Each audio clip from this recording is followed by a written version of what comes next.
Hello and welcome to the Wad Fam Chalk Pod. I'm Dylan Weaver. And I'm Andrew Sabo. And we're here to talk about The Other Side of the Glass, Part 2, which is episode 617 of Adventures in Odyssey. Written and directed by Paul McCusker.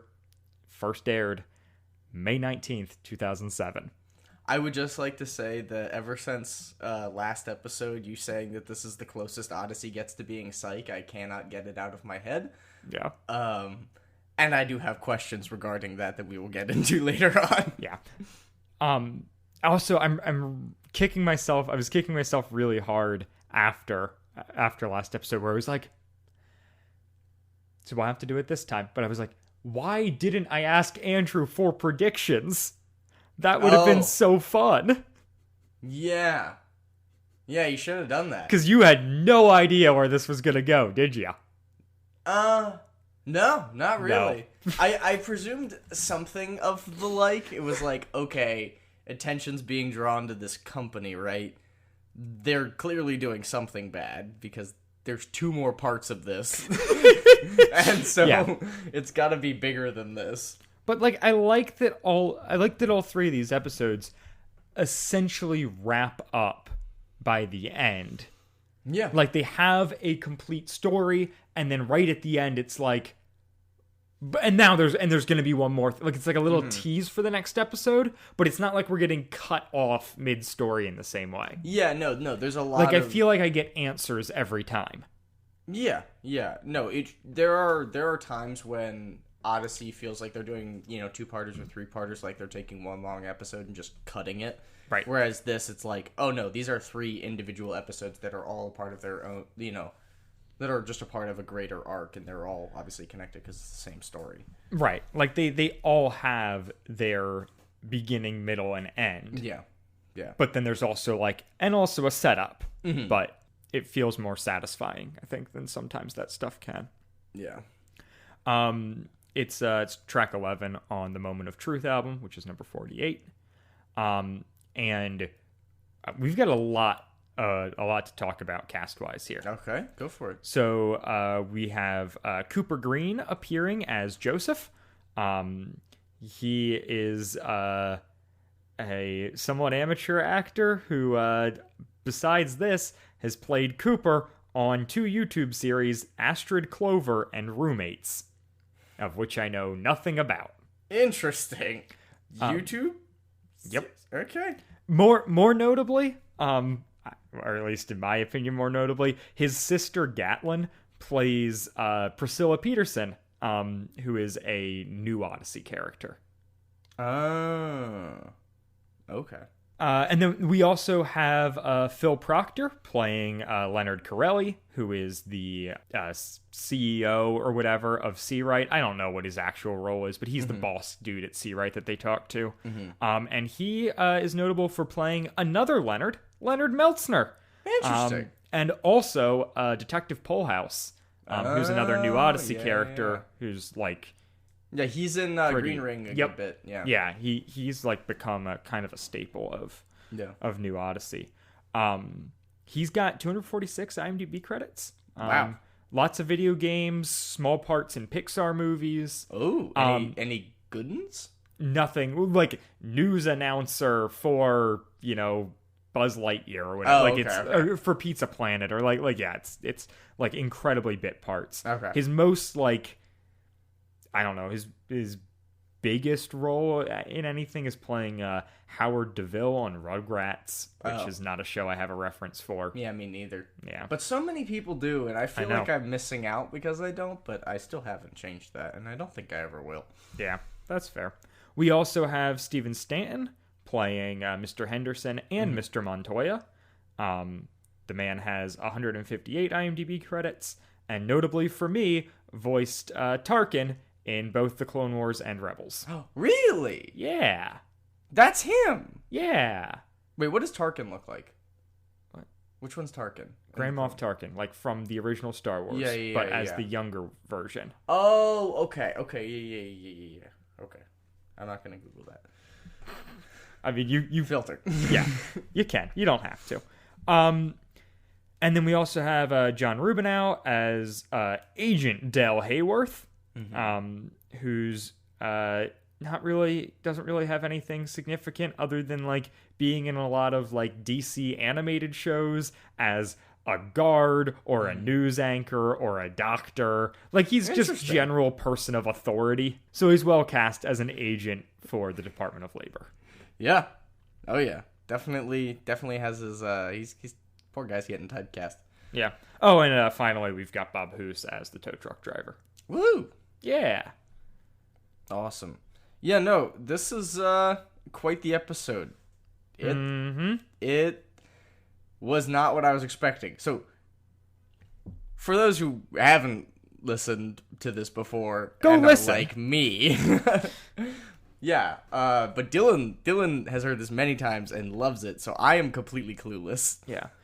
Do you have, because we didn't do this last episode, but like, did you have a feeling as to where this story was going beyond just like big companies bad? I figured that had to be the case, and I was wondering what the situation was gonna be. I'm surprised that they went the way that they did with like the whole. Well, I'll give the spoilers. Yeah, it's like, you know, it's about bad labor practices, right? Like getting illegal labor. Right. But it's also like human trafficking.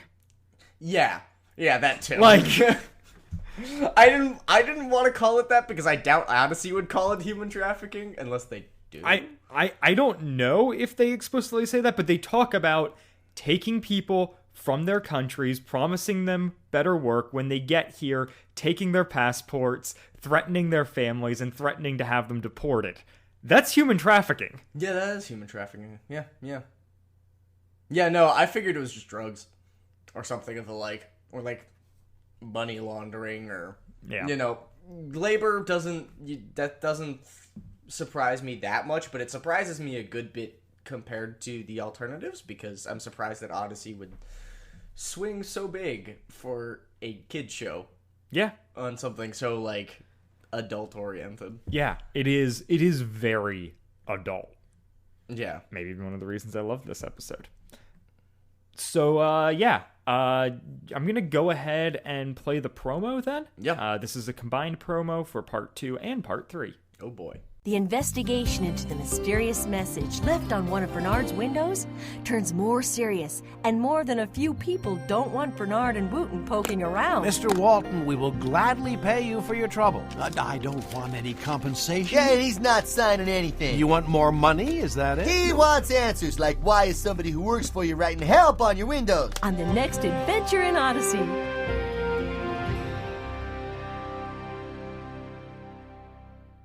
See, that's what a promo should be. Yeah, I mean, right. It doesn't do much.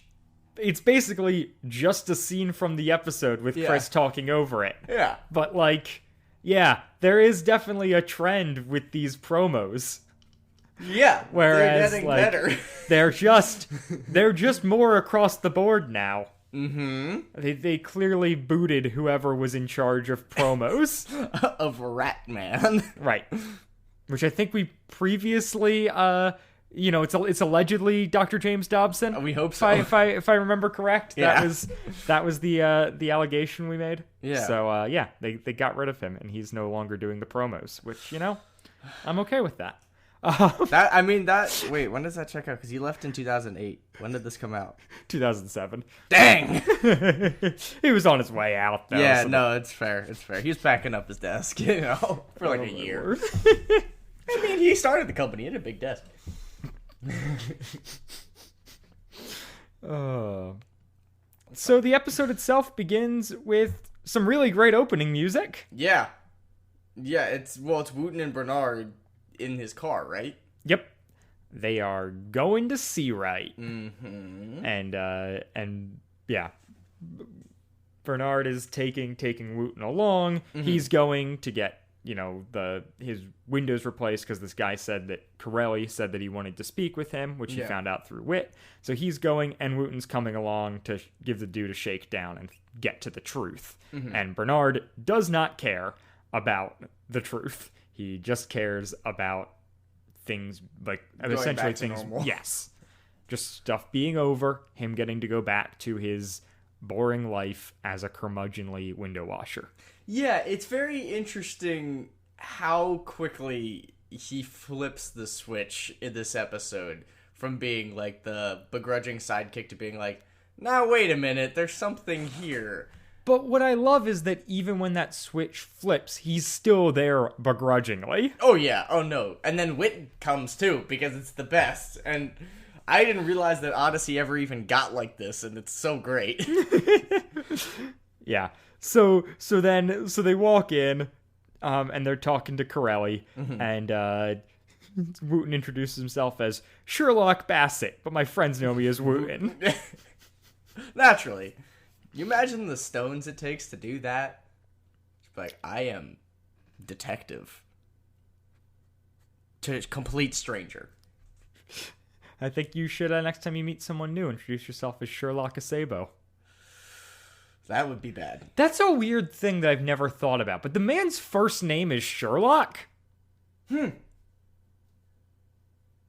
Like, for as much as I love Sherlock Holmes, I've not thought about the insanity of being named Sherlock. Yeah. And also the weirdness of, like... Is that like an old English thing? It sounds like an herb. Probably, but it's also like... If that's his first name, why are there not more? Why are there not more Sherlocks in the world? Yeah. Probably because it's an old... I mean, there's not many Matthiases either. Yeah, but, like, I don't know. He feels like such a person of, like, prominence and renowned that, like... Name your kid Sherlock. There's your answer. Yeah, I couldn't do it. Sherlock Weaver is pretty good. Yeah, but, like, I just can't pull that off. You can't put that on their kid, though. That's the issue. Exactly. And, like, I'm glad there's not more Sherlocks, but it is weird that is a first name. Yeah. That someone was named. Yeah, so basically they're there, they're trying to find these answers. Bernard, like you said, is trying to just sweep it all under the rug, let it all be done. Wooten's investigating. As Sherlock Bassett. As Sherlock Bassett, as we've heard in the promo, he wants the answers. The scene that it's referencing is basically the first scene, which is... That's the thing about this episode. It feels very much like a continuous shot most of the time. Because it follows Bernard and Wooten the whole time. Right. There's not like A story, B story in the way that like this show normally does. It's basically all A story. Yeah. Like there's like a couple moments in which like we leave Bernard and follow Wooten. Yeah. But even then it's not that we're cutting back and forth between two things that are taking place at the same time. It's like we go off and we follow Wooten, and then we follow him back into the main story. No, yeah, it's like the bit in movies where like they're at a party and you show one guy dancing inside the house and then some guy talking to somebody outside the house. Like, yeah, it's not the same shot and they're separated. It's a different scene, but because they're so close in proximity and in plot, like it feels very continuous, which I loved. Yeah, it's a fun. It made it hard for me to take notes though because scene changes weren't as important. Oh, I mean that's fair, but like last episode we were cutting back and forth between, you know, Wooten and Bernard and Wit and Connie, and this one it's just like it's all like we're essentially following Wooten, and sometimes he's with Bernard, and sometimes he's with Wit and Bernard, and sometimes he's on his own. But like. I don't know if there are any scenes that don't contain Wooten. Yeah, I don't know. I don't know that there are. Maybe we'll hit on one later on, but I don't really think so. I don't think so either. And so, yeah, Corelli is then explaining to them what's going on and is like, hey, like that symbol for help was a manufacturing defect. And Wooten's like, okay, we'll explain that. And he's like, well, how much do you know about glass manufacturing? And he's like, more or less. He's like, well, which is it? More or less? I've got to go with less. Yeah. And bold man. Yeah. And so there's a point in the process where like the glass has been made, but they are now applying wet chemicals to cut the UV rays. And it's at that point that someone snuck in and wrote the symbol on the glass, which I think is really interesting because it was at that point where I was like, oh, so in the previous episodes, like, are all of this, like, did they do this with a stencil, or are all of the symbols slightly different looking? They must be all slightly different. Looking. Yeah, like it's someone's handwriting. It's not I was like just imagining a manufacturing one guy thing. doing this a bunch. Yeah. Yeah. Which Unless there could be a stencil. That'd be even funnier. Like, oh man. Yeah. Look at those uniform lines. Mm-hmm. Well, I mean, it was also graffitied, so you might already have the stencil. Ah. But I also don't know how you use stencil with wet chemicals. That doesn't seem to work. Yeah, no, that doesn't check out in my head. If you know, tweet at us. So, and then they're like, the person who did it was a disgruntled employee. They've been dealt with. Yeah, and Wooten's like, how were they dealt with? And he says, appropriately. Like, which is great. Chopped up into bits and fed to dogs. Yeah. Presumably. Yeah. Whenever you say dealt with, I presume some mob-ish is about to happen. And so they,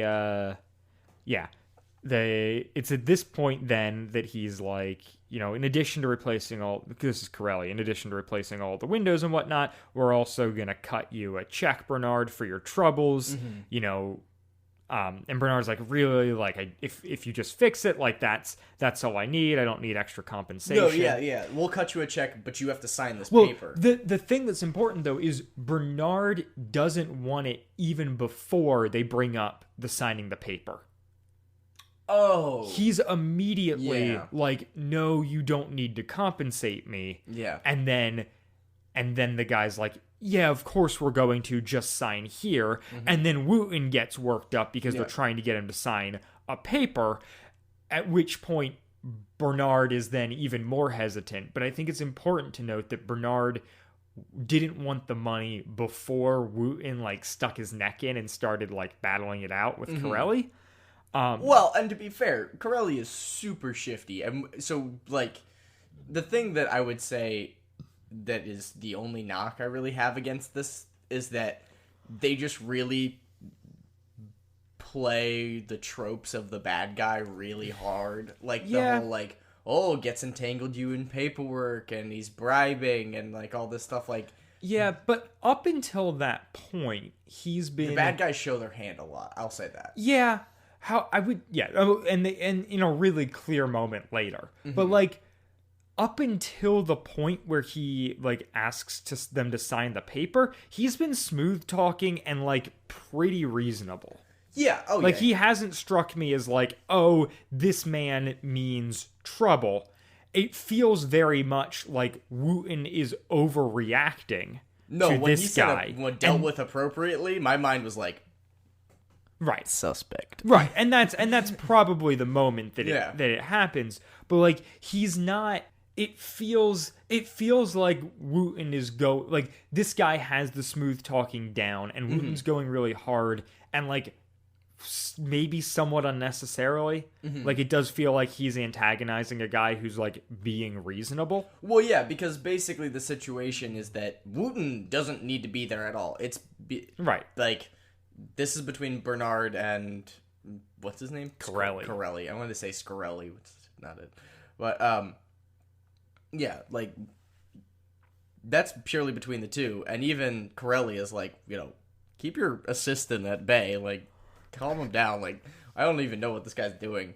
Yeah. But then, like you said, he makes it very clear that he's like, what, do you want more money? What's it going to take for you to sign this? And he's like, I'm not signing anything. I don't want your money. I just want my customers to get their windows fixed and have this all be over with. Right. So the idea, I imagine, is if Bernard signs that, he loses the ability to sue them. Yeah. It's just like your classic thing where it's like, okay, like, by signing this paper, we give you money. You are not allowed to sue us. This is kind of how, like, just the business world operates. Yeah. And Bernard is hesitant at first just because he doesn't feel like there's any reason for them to give him money.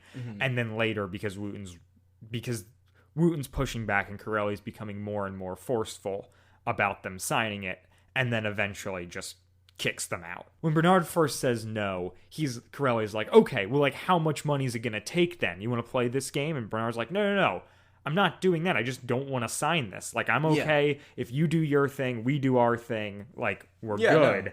And he's like, sign the paper. It's such a good moment because Bernard just desperately wants it to be over. Yeah. He's like, just please let this not be bad. Please. Right. And this guy's Yep. like, sign the paper. Yep. No. And he's like, look, just sign the paper. It'll be a happy ending. And Wooten's like, a happy ending for who? Like, someone needs our help. Mm-hmm. And then he's like, all right, you guys got to get out of here. Like, I'm kicking you out. Goodbye. And they go out to the parking lot. And then Mr. Henderson comes out and is like, you guys are trespassing. And Bernard's like, look, we're just trying to leave. And he's like, yep, well, you got to get out of here. And and then Bernard's truck won't start. Yeah. As set up in the previous episode.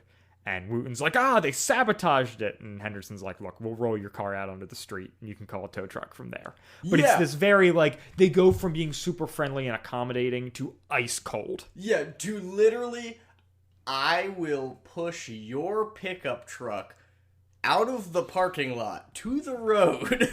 Yep. Who is this guy? He must be enormous. He's Mr. Henderson. He's got to be jacked. I believe he does say we, so, like, maybe there are other people involved. But okay. But Henderson's also quite buff. He's a security guard at a shady company called Seawright. Yeah, no, that's fair. No, he is the hired muscle. That would make sense. According to the wiki, and I don't know if this is canon or not, is spelled SEE space RIGHT. Yeah. Like, it feels like it should definitely, like, have, like, a W, or, like, an RITE, or C with an A, or just, like, it doesn't seem like it should literally be C space right. Wait, how do they spell C? Like, SEE. Oh, ew. I thought it was CEE. Nope. C, right. Nope. It is, according to the wiki, and like I said, I don't know what their sources on this, but it's literally the word C as in vision, and the word right as in not left. Trickle Lake, Forest Mountain. Right. C right windows. Seawright Glass Company. Yep. Anyways, and so, yeah, they then... What if he's done this before? What if he routinely has to push trucks out of the parking lot? You never know.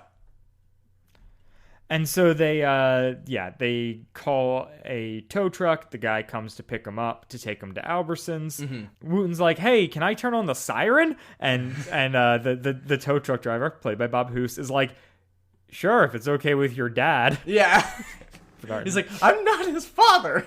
It's so good. Yeah. And there's just really good sound design with the tow truck, and then, like, when they arrive at the place, because we then cut to them, like, pulling into the shop. Yeah. And, you know, they're gonna, like, Bernard is gonna go sit in this, like, cafe diner area, wait for the truck to be repaired. And Wooten is like, "Hey, look, there's the Powerboy symbol for help across the road. Like, let me go. I'm gonna go investigate." Yeah, it's a tunnel under a railroad, right? Yes. Or it's a tunnel at a railway, so it might be the tunnel that the train goes through, not over. Like, I don't think it's a bridge, I think it's a tunnel. But, yeah. It doesn't regardless. matter. Railroads Trains, are tunnel, like... Right, and, like, Powerboy. Trains are, like, the hot spot for graffiti. I mean, naturally. Yeah, that is a stereotype, but it I mean, it's literally true. yeah. Like, bridges and... tunnels and trains and rocks sometimes. Yeah. If you don't have any bridges or tunnels or trains. Right. If you live in the middle of nowhere and that's the best you can do. Yeah. Rocks. We got rocks. We do have rocks. Lots of graffitied rocks. This is kind of fun. Yeah. I'm okay with it. And so yeah. So Wooten goes out to the thing. And there's some kids at the track who are like, when he's asking about the symbol and about Seawright and all that, they're like, you got to talk to Freddie C. Freddie C is the guy you gotta talk to. Oh, you don't know Freddie C. And then, right. And then they're like, are you, like, that, Freddie C is the guy who knows about this. And then he's like, are you a cop? And he's like, no. And they're like, do yeah. I look like one? Yeah, he's like, not unless they've changed their weight restrictions. Right. Is Wooten really fat, or are they saying he's too skinny? No, Wooten's notoriously pretty fat. Oh, okay. Because I feel like... But cops are fat. Right, all I was the going to time. say, like, I feel like the cop stereotype is also that they're fat. Yeah. So that's where I was like, are they saying he's too Unless skinny? he lost weight. Unless the do or diet thing happened, and then that was, like, the big part for his arc where he just became skinny. Because he's not particularly fat in the cartoons. Like in the illustrations, you're saying? Yeah. Some of them, like Bernard, like, very clearly have, like a caricature paunch. Where, right. You know, and they're, like, very lean. And Wit except is for... just, like, big boned. Yeah. Like, he is, like, a large person. He's got broad shoulders. Yeah, so exactly. He hides it well. Yeah. But whereas you now have Wooten, and I'm like, is Wooten, like, I guess he's overweight, but the idea that he's so far overweight that these kids are like, you can't be a cop, you're too fat, is like, what? What? What cops have you seen? Yeah.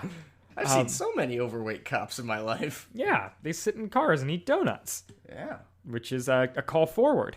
And so... yeah, it's like I like Wooten in this scene being like, he's super genuine, just like wanting to help, wanting to figure out what's going on.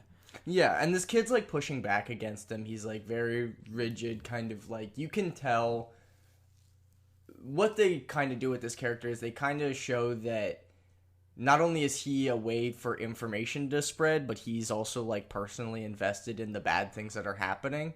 Like, he's like, no, like, this isn't good. Like, he wants to be a part of bringing it down.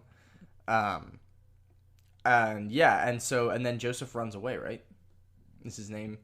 I don't, does he run away or does Wooten just walk away? Like, I think there's he it's runs away Joseph later. and like another kid, and they're just kind of like, all right, let's get out of here. And then Wooten walks back to the diner. Yeah. And Bernard's like, all that work for dirt in the carbonator. Carburetor. Yes. Is the Carburetor, not carbonator. That's a soda stream. Yes. Dirt in the carbonator. You don't have a soda stream in your car, Andrew? I could, though. You need to step up your game. Come on, man. Get on my level. Well, you have to plug them in, presumably, right? Yeah. You have to plug in soda streams? Yeah. Okay, so if I figured out that part of things. Yeah, I just use the outlet converter. Rather than lighter? like, well, yeah, the cigarette lighter, and then like instead of using like carbon dioxide canisters to like carbonate it, I just use the carbon monoxide that comes out of my exhaust. Oh, and it's perfect. I feel like that has like a nice aftertaste. You don't even need the gas then. Yeah, it's just the difference of like 2 letters. So like, why not do it? Now I'm wondering if that would kill you, right? Probably. I mean, carbon monoxide does kill you. But yes. If you used it to carbonate water... I don't think you could. This is a joke. Do not try this at home. But if you do and it works, please tell me. Don't try this at home. Don't the views of Andrew Acebo do not reflect that of the Wad Fam Chalk Pod. As always. And so, yeah. It's this point that Bernard, Wooten's still going on about like all of his plans and whatnot. No. We missed the part where the guy at the end was like, if you want to know what's going on, you shoot. At midnight. Yeah. Joseph's like, hey, like, you gotta go watch Seawright at midnight tonight if you want to see what's going on. Yeah, no, that's very important. That's very important. Good job, Andrew. Thanks. I was surprised you. Yeah, well, you started to say like, oh, we missed something, and I was like, every time Andrew says this, he then mentions something that happens later. Every time. But no. This time well done. Good. Thanks. Whew. What an accomplishment. Score 1 for Andrew. Points. And so, it's, So anyways, Wooten's telling Bernard about all this, and Bernard's he tells him about it off camera, which is interesting. Right. I thought that we were gonna get the argument on camera. We get their argument after the fact, Right. and Bernard being like, "Oh, you're still thinking about this? Like, you're not actually gonna do that." And this is when Bernard's like really hard leaning into this, like this is when he's really showing his colors and being like, "I just want to go home. Oh, I just want to watch Jeopardy." And put on, my chicken slippers and let the day be over. Not only that, but, like, what does he say, Andrew? why don't you just leave well enough alone? Yeah, that's fair. Which is case of the secret room. Yep. We talked about with Brendan like a year ago. Why can't you just leave well enough? Like that is the line that like gives away that episode. Yeah. Like that's the solution to the mystery. And it's such an iconic episode that I'm like, they had to have known that they were doing that, or else Paul McCusker, this is just like in his vernacular. But like Probably it's both. but it's a plot point. Yeah. So like I think it's an interesting like but intentional or unintentional callback here of We'll have to ask him. Yeah, sure. Paul McCusker, come on the show. Let us Mr. ask you McCusker. about Leave Well Enough Alone. Did you know? Did you know? And so it's and then Wooten's like, look, Bernard, do you believe in coincidence? And Bernard's like, no, not really. And he's like, look, there's been this string of like coincidences. If one or two just happened, like it wouldn't bother me, but there has been so many that I just feel like this is like God pulling me in this direction. Yeah, it's a very good Wooten moment in the sense that he's talking about coincidences, and he goes through and lists how all of these kind of things are working together, and he's like, well, maybe this is God drawing us, or maybe it's worth at least like looking into. And that side of things really convinces Bernard to be like, okay, there's probably something here. So whether I do anything about it or not, like, there's definitely more going on than just weird stuff on Windows. Yeah. So then there's this excellent exchange, just like pure comedic gold between Wooten and Bernard that I love so much. Okay. Can we please just drop the subject? I don't want to think about it. Okay. Do you want to come with me to the factory at midnight? No, it's a ridiculous thing to do. Yeah, you're right. So I'll pick you up like 11:30? Better make it 11:15. I want to pick up some coffee. Like, it's just it's the perfect Wooten winning over Bernard. Like, Bernard's like you can tell like they're much better voice actors than we are. Right, They do a great job. But like the coincidence speech is what like gets Bernard bought in, where he's like, oh shoot, like you're right. Like he literally says like, oh, I was afraid you were going to say that. Yeah. Like he knows that, like, this whole time you get the idea that like he knows this is the right thing to do, but he just like doesn't want to be involved. And now there's a reason. Then he's like, okay. Right. And then Wooten really pushes him and like brings faith into it, and Bernard's like, all right, fine, I'm on board. I think it's interesting that that Wooten's the one picking him up. I was like, oh, I guess Wooten drives as well, which makes sense. He's a mailman. Yeah, but it's Odyssey. He walks. Oh, he walks everywhere? I'm sure. Even when he worked for Speedy Package Express? I don't know about that. Lightning fast. What an episode. Yeah, and which just oh, so we go from there to a scene. I guess this is like the one scene without Wooten. Which is between Whit and Bernard, where it just like goes to commercial, comes back on Whit being like, you're serious about this, Bernard? Yeah. Like, he can't believe that Bernard's gonna do this. Oh, no, it's even better than that. So he says, okay, you better make it 11:15. I need to stop somewhere and get some coffee. And then it cuts to him being in Whit's end, being like, yeah, of course I want to get coffee for this. Like, I'm going to be up late. And Whit's like, no, not about the coffee, about going out at midnight. Yeah, no, you're absolutely right. And so it's just this amazing dialogue between Whit and Bernard. And then Bernard's like, look, Whit, do you believe in coincidences? And Whit's like, you know I don't. No, yeah. Like, that's an established part of my character, Bernard. Yep. And so, and Bernard's just like, well then, like, you understand why we have to do this. And Whit's like, you got room in the car for one more? Yeah. Well, no. So it's even better than that, because this scene, so it starts with like it's more about Bernard, right? And Bernard being like, I guess I'm irked at sea right because they treated me poorly and they're bribing me and they're doing something wrong. And like, then he's like, well, we're talking about this. And it's an important scene to show like how like on board Bernard is at this time. Yeah, because exactly. like he is now being like, if the thing that Wooten was doing to Bernard is now doing to Wit. Oh no, it's perfect. And he's doing it begrudgingly, but also with conviction. Yeah, begrudgingly, and also knowing like he knows exactly what he's doing. Yeah. Like he knows that he's dragging Wit into this, and like Wit's just kind of like, all right, let's go. Yep. And you know, very smart because like now, Wit can just make the coffee. They can meet at Wit's End, get the coffee there. Yeah, although I don't think that's what they do. No, because they also get donuts. Yeah, specifically a sparkly one. Yeah, which I used to work at a donut shop. Never seen a sparkly one. Sparkly boys, and we've got coffee, and they're all crammed into Wooten's car, and like which I'm presuming is like a Toyota Corolla. Like this is like a small 4-door sedan. It's a really great like. Yeah, it works really well. You get the idea of like Wooten's on the driver's side, Bernard's on the passenger, and like Wit is like sitting in the gap in the back seat. Yeah, he's like, "Hey guys." Yeah, and so there's like really cold, saran wrapped Krispy Kremes like sitting on the console in between them. Oh yeah, or maybe that's where the cup carrier is with the coffee in it. Yeah. And so they've been there. Now I really want coffee and a donut. I could go for a Krispy Kreme right now, like a hot one. Oh. Are there Krispy Kremes around here? Not really. Dang. No.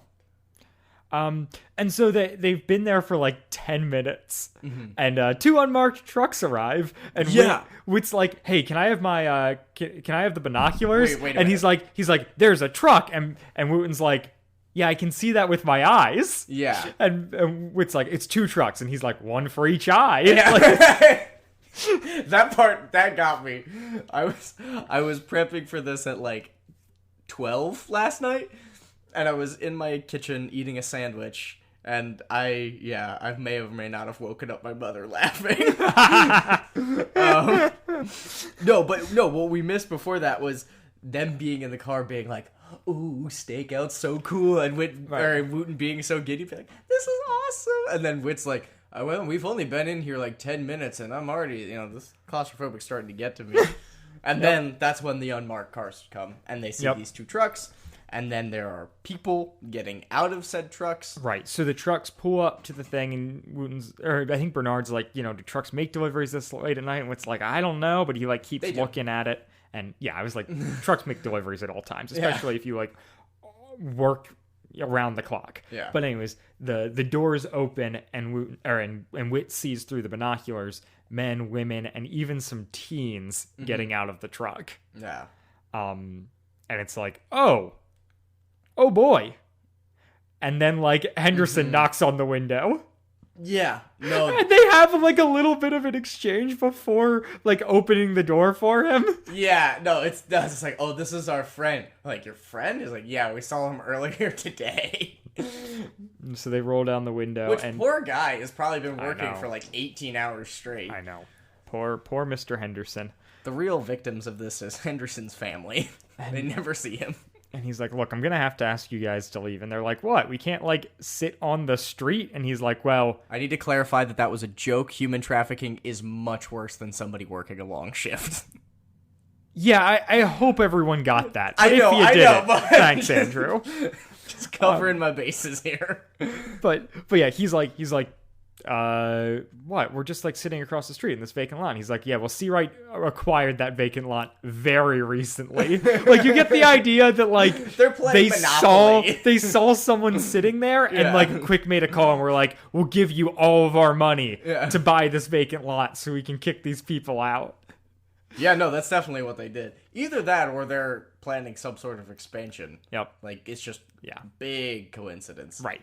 And so but Wit doesn't believe in coincidence, Andrew. No. Big, bad guy moves. And so they start to drive away, or like they're rolling up the window, and Henderson goes, "Good night, Mr. Whitaker."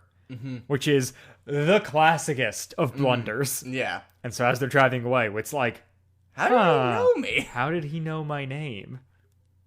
And that is the one discussion question on the wiki for this episode. Yeah. Is how did Henderson know Whit's name? It's like, I don't know. I don't know. Because, like, he knows who Whit is? I don't know. We'll Everybody figure it knows out. who Whit is. At this point, it's inconsequential. It's like, oh yeah, Whit is God. Of course Right. he knows him.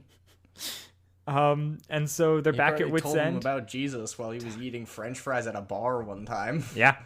Hey. I imagine that's good what play. Whit does when he goes out on his own. Yeah, I can't imagine Whit at a bar, but, you know. No, he's not drinking. No, I know, but I still can't imagine him in that environment. Oh no, I could totally Even with, see like, him a glass going of to, soda. Like, I like can't. going to a dive bar and just Really? chumming it up.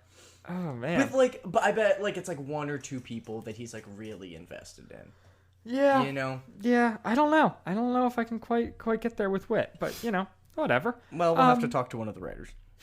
And so he then they're back at Whit's End, and Whit's like, well, like, so what can we do here? And he's like, well, I've got a contact at the State Department of Labor. We can, you know, reach out to them. I'll have, you know, someone come out from there. And Wooten's like, okay, I'm gonna I want to go find Joseph again and talk to him with that. And Bernard's like, I want to go sleep. Yeah. And so so Wooten then goes to the shop where they were getting repairs done. Yeah. Talks to Mr. Montoya, trying to figure out about Joseph, and then Joseph walks in Conveniently. and immediately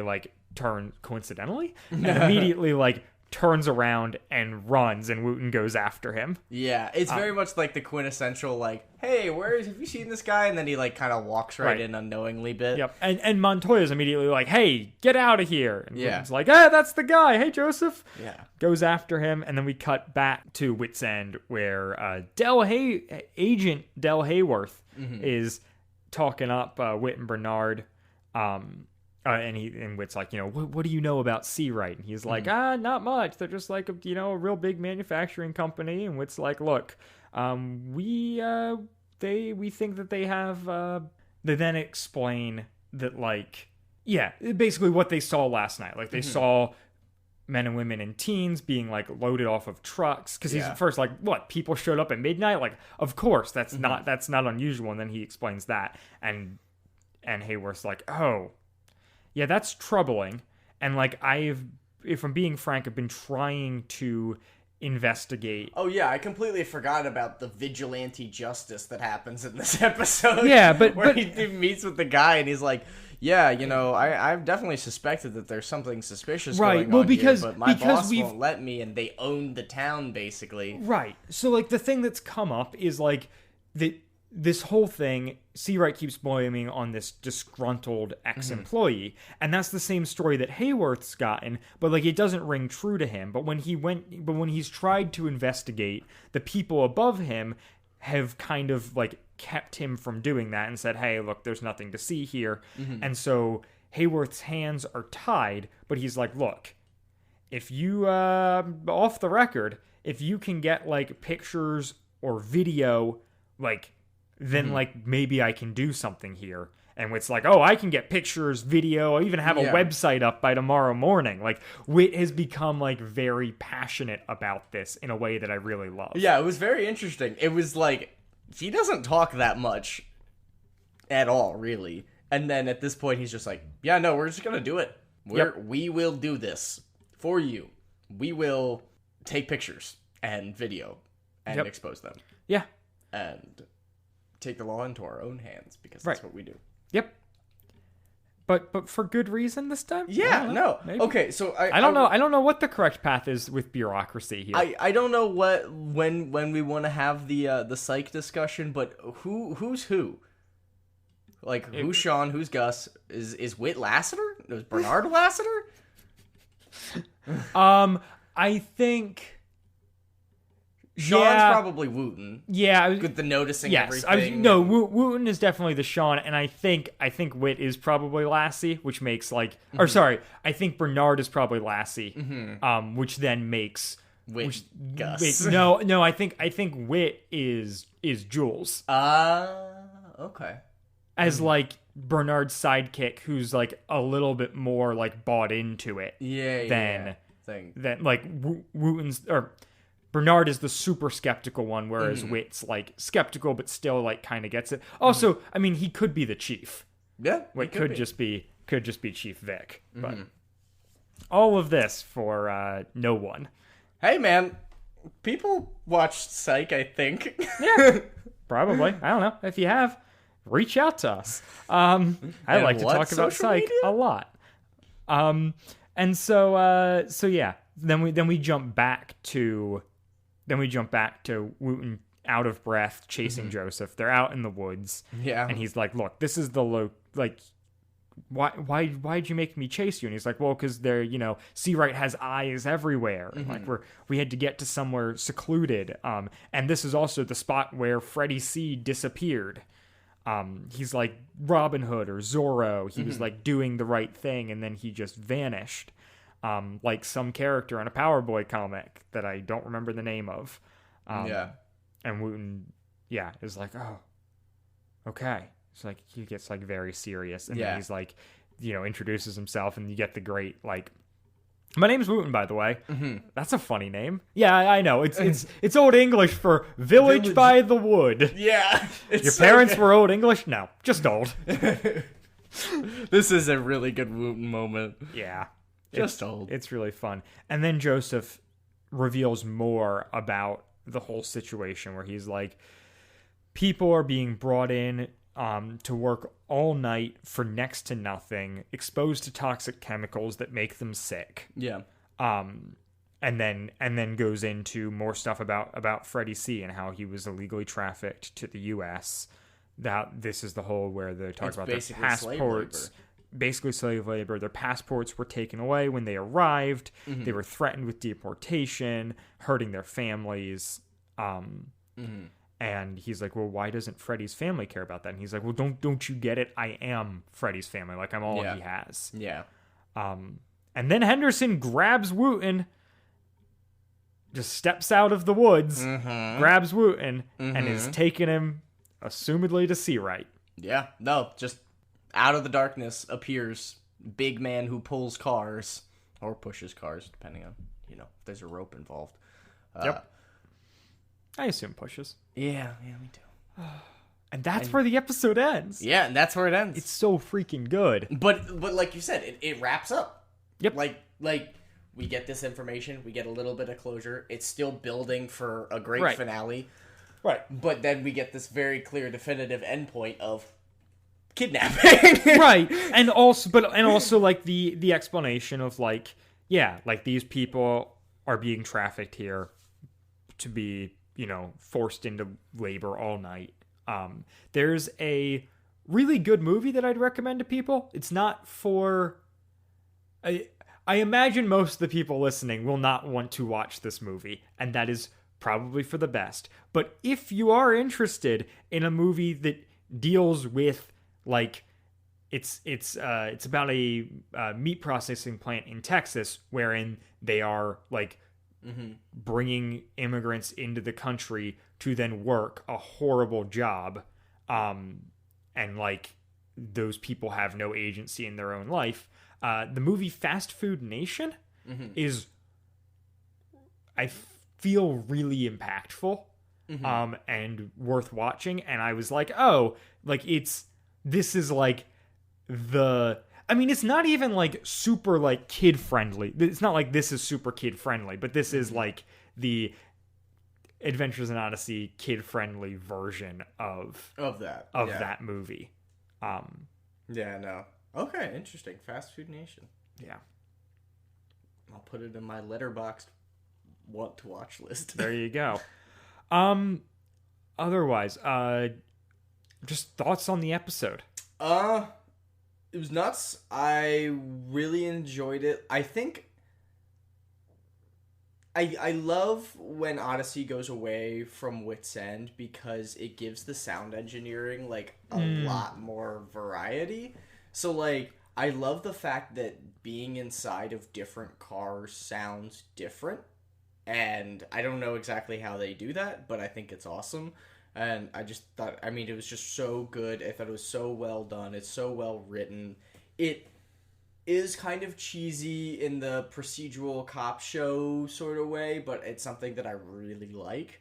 And Bernard and Wooten and now Wit is just delightful. Like, the fact that they're all on board with this thing is kind of exciting. I'm excited to see how it ends. I'm presuming Wit's gonna come in and be like, oh yeah, I know somebody in, I know the president of the United States, and he flew in his Secret Service to shut down this one plant, but yeah, it is not the comedic masterpiece that the previous one is. Yeah. But it is still really funny and also has important stakes and like well, I wouldn't want this episode to be that funny. Right. And it's got something, like, it's saying something. Yeah. It's and we'll obviously see that expanded in the wrap up, like in the final episode of this, but just the like dealing head on with like, yeah, like these people are being brought into the country and like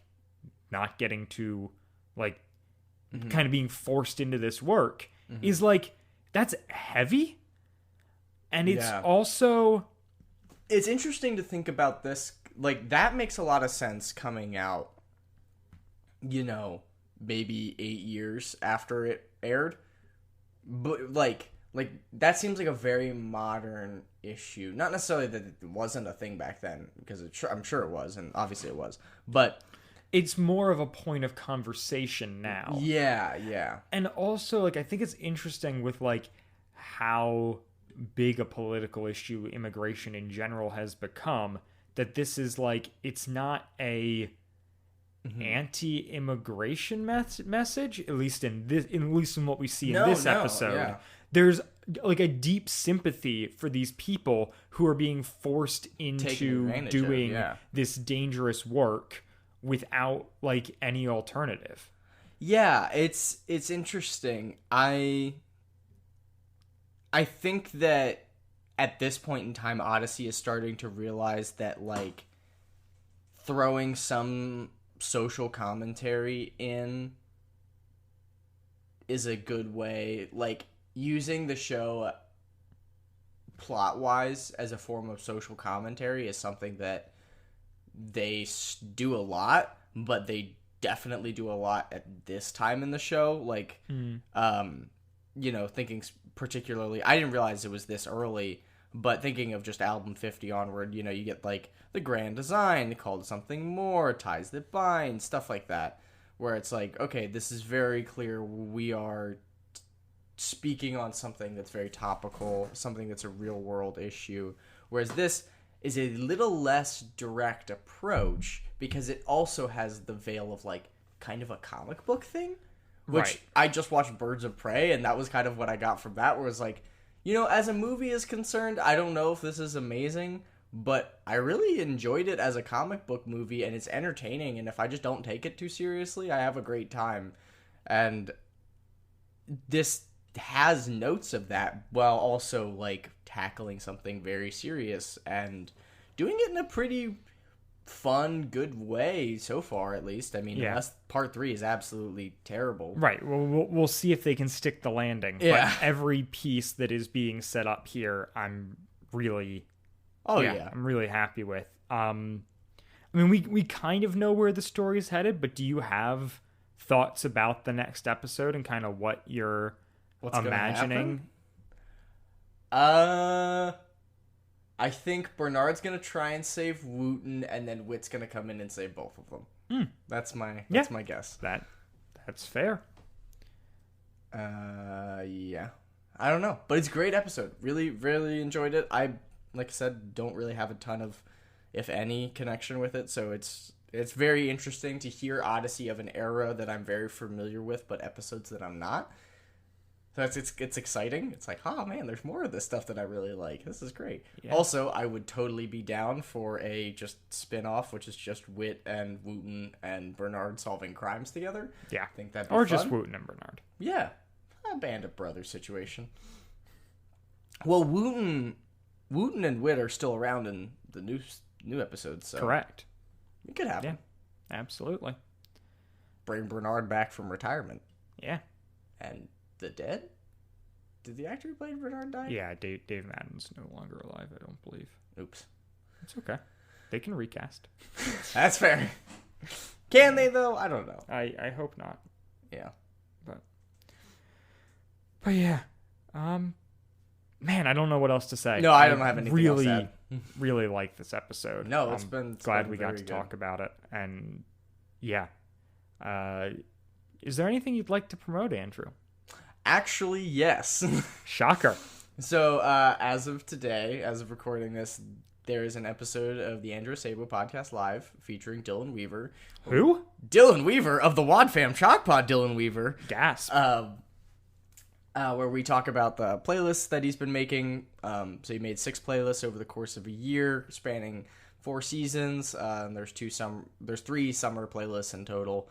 So, but it's, yeah, we just talk about music. We talk about how we listen to music, the decision-making process of trying to craft it, things that were going into making the playlist at different points in times, kind of the interesting thing that can happen with music with the chicken or the egg situation where, you tend to listen to music that reflects how you're feeling at certain times, and then that makes you feel that way, like you can identify with it. So, yeah, it's great. It was a great discussion. So it's 2 parts. We cover the first 3 playlists in the first one, and then the second 3 in the second part. Second part is not out yet, but it has As been of recorded. recording. As of recording this. It might be out by the time this episode airs. Yeah. It's mostly edited, and it's obviously already recorded. So, Yeah. but Has yeah, give been it a listen. for like 2 months. We'll put a link in the show notes. Absolutely. I tweeted it out on my personal Twitter, so if you follow me at Andrew_Sabo on Twitter, you can see it there, or Andrew Sabo on Instagram. I always share new podcast stuff on my stories whenever that's a thing. Very cool. Yeah, so go head over there, give it a listen. Yeah. If you don't like it, you don't have to finish it. Rock on. Yeah. As far as stuff to plug for myself, I recently guested on an episode of the Andrew Sabo podcast. Unrelated to Andrew's plug. That's just a thing I did. Yeah. No. So yeah, I'll second Andrew's recommendation that you go give that a listen. And maybe delightful. check out some of the other episodes while you're there. Yeah. Or not. It's fun. It's up to you. And with Some people like to hear me talk for some reason. with all of that having been discussed, we will be back in a week for part 3 of The Other Side of the Glass. Goodbye. Bye, guys.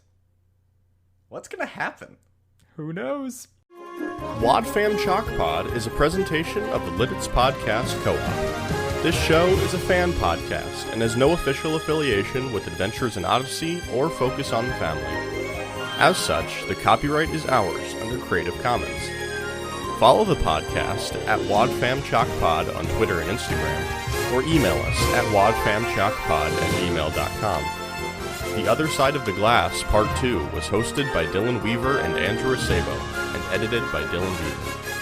And I'm Nathan Haverstick, hoping you'll join us again next time for more of the Wad Fam Chalk Pod.